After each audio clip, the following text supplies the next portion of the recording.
Pigs, emus, and Germans. Oh my, it's time for the top 10 weirdest wars in history. Number 10, the war to end all wars. Alright, hear me out.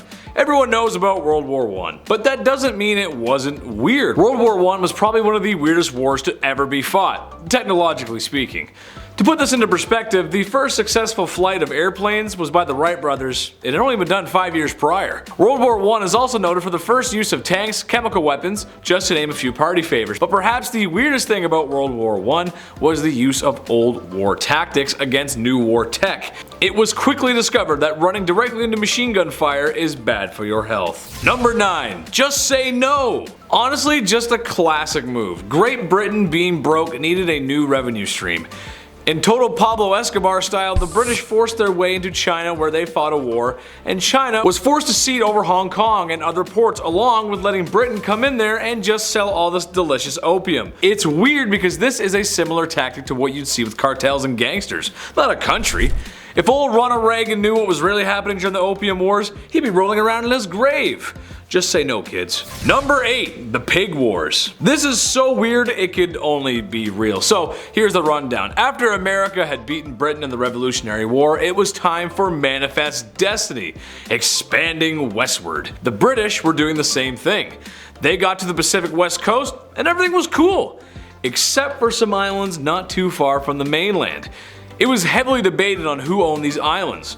Surely this can be resolved without conflict. Yes, it can be, and don't call me Shirley. Well, it almost turned into another global war, actually. Both Americans and British were living on the island, and when a British-owned pig had gone one step too far and eaten out of an American field, that pig paid the price with his life, causing tensions to escalate to the point where the Navy and high-ranking officers got involved, partially being stoked by an American who, to this day, no one knows the method to his madness, but was honestly just looking for a fight regardless.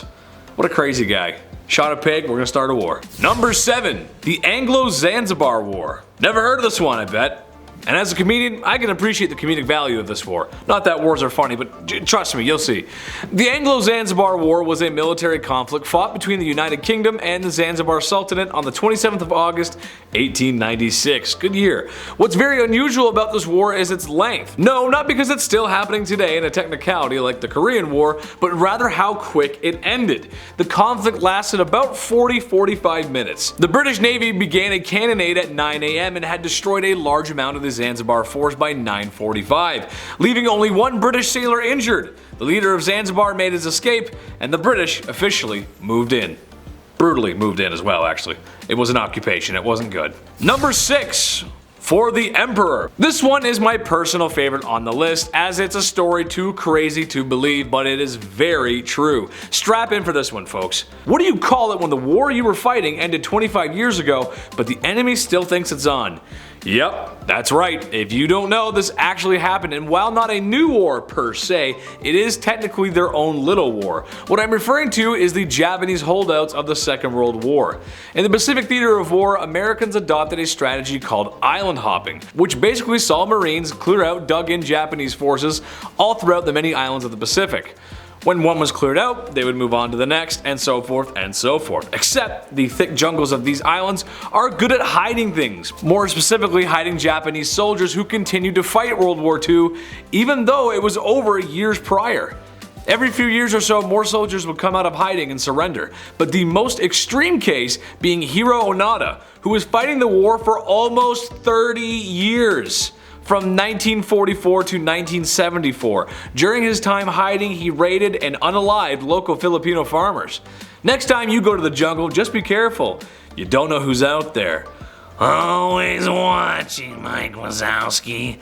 I'm always watching. Number 5, Mad Jack Churchill. Again, not exactly its own war, but Buddy here was fighting his own war, basically. Meet Mad Jack Churchill, a British commando who went into battle with a sword and bagpipes. I'm gonna say that again for the people in the back. Went into a modern war with modern weapons using a sword and bagpipes.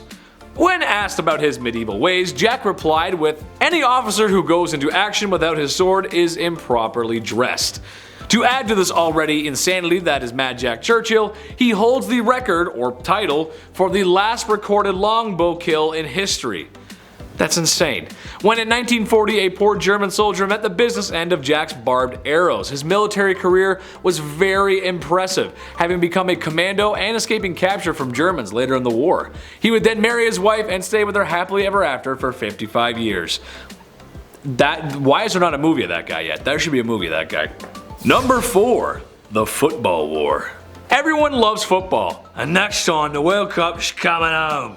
Okay, bad impressions aside, this war is over football. Well, sort of. It does have a little to do with land and agricultural disputes between Honduras and El Salvador. The dictator of Honduras at the time began to use El Salvadorians as a scapegoat, which made tensions sour between the two Central American countries. As it turns out, it was time for the 1970 World Cup, and they were facing each other. But after some classic sabotage by both teams, tensions got even worse, as Honduras began to crack down on immigrant farmers from El Salvador. They'd had enough, cut all diplomatic ties, and declared war. Sometimes referred to as the 100-second war since it was so short, but sadly thousands of people died and it didn't really solve anything. But we still got football though, right? Come on, everyone loves football. Number 3, the Falklands War. If you look at the globe and take a look at the very southern tip of South America, then slightly east of that, you won't see very much.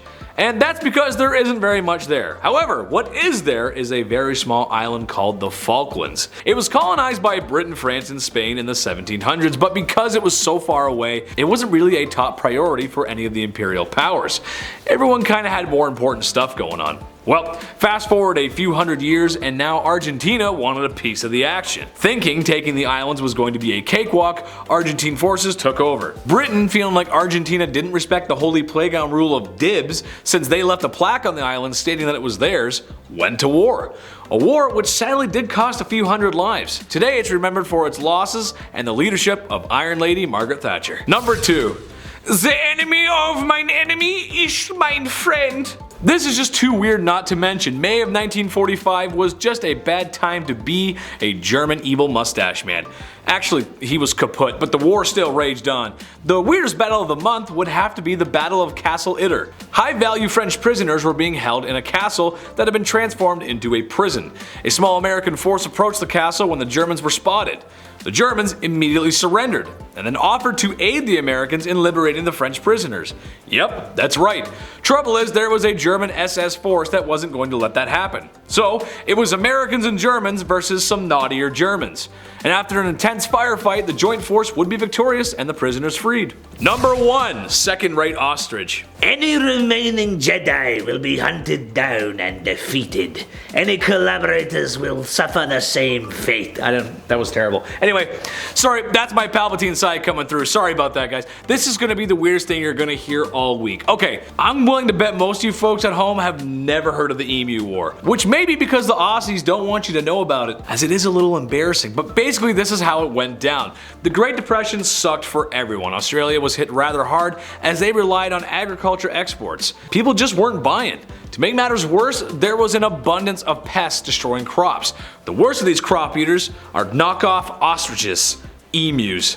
So many emus are running amok that the farmers asked the military for help. The military, not wanting to mess around, obliged by sending a couple of men with 2 Lewis machine guns. When the pack of bloodthirsty emus was shot at, they ran away, and only a small number were killed. This happened multiple times, so much so that it was jokingly said that the emus should receive medals for their valor. Of an estimated 20,000 emus wreaking havoc, only about 1,000 were terminated. The army also spent a lot of machine gun rounds for this operation, so in a nutshell, the emus kinda won. Yikes. That's gonna wrap it up for me today, gang. Make sure to like, comment, and subscribe here at Bumblebee. If you can't get enough of my mediocre comedy, my socials are linked down in the descriptions below. And stay sweet, my little honeybees.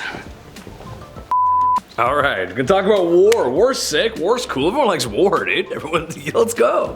That's a joke for if you're from the 80s, like the No program. Sure, we'll go with that. That's funny for people. The remaining Jedi will be hunted down and defeated. Oh, I didn't finish the joke, hold on.